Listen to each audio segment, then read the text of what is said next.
La BD a énormément changé, en gros d'ailleurs, au moment où les gens de notre génération rentraient dedans. Quand on est arrivé, c'était, à de rares exceptions près, un métier de pigiste, c'était un métier de presse, c'était des journaux qui publiaient de la BD, c'était pas du tout, là encore, à part Hergé et quelques-uns, une activité éditoriale. C'était un métier, il faut le dire, de pauvres, dans la plupart des cas, très mal payé, c'est un petit boulot pour des gens qui étaient souvent d'ailleurs, qui auraient souhaité être plutôt des peintres ou des grands illustrateurs, puis qui s'étaient retrouvés dans la BD un petit peu par hasard.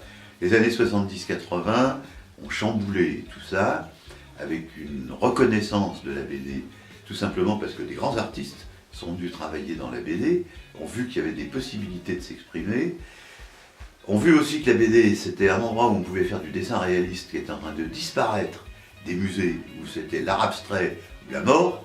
Si on ne voulait pas en faire, on était foutu. Alors que la BD, quand on savait dessiner, c'était un des rares endroits avec l'illustration et encore où on pouvait faire la preuve de son talent. Donc ça a complètement changé de nature.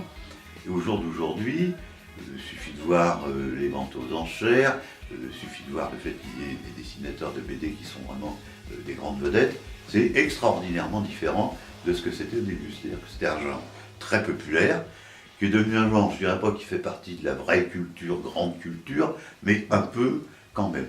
Est-ce que c'est mieux? Est-ce que c'est moins bien? M'arrive de m'interroger.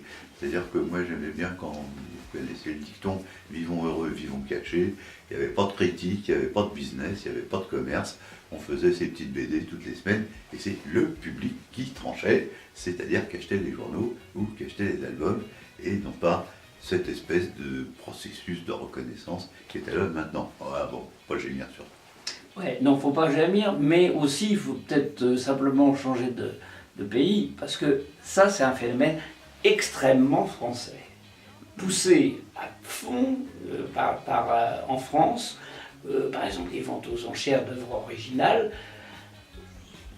En Italie, en Allemagne, aux États-Unis, ça existe aussi, mais ça tombe alors là dans des fosses absolument insondables que ça existe, ouais, moi je sais pas, ça m'intéresse pas. Enfin, alors que là, c'est assumé par la plus grosse boîte de vente aux enchères à Paris, quoi. Donc il y a une reconnaissance incontestablement de la BD, mais qui vient vraiment du côté français. Cocorico, on produit des trucs, et surtout que ça une noblesse de l'art que les Américains encore. Je me souviens, j'étais à Barcelone une fois avec deux dessinateurs américains, et les mecs parlaient derrière, je les écoutais, et le mec il dit « mais tu te rends pas compte, des mecs comme Bilal ou Mabius, mais c'est des dieux vivants en France. Ils en bavaient de jalousie, les gars. Ils en étaient vraiment... Ah !» Alors que c'était des noms très connus de la BD américaine. Jeune.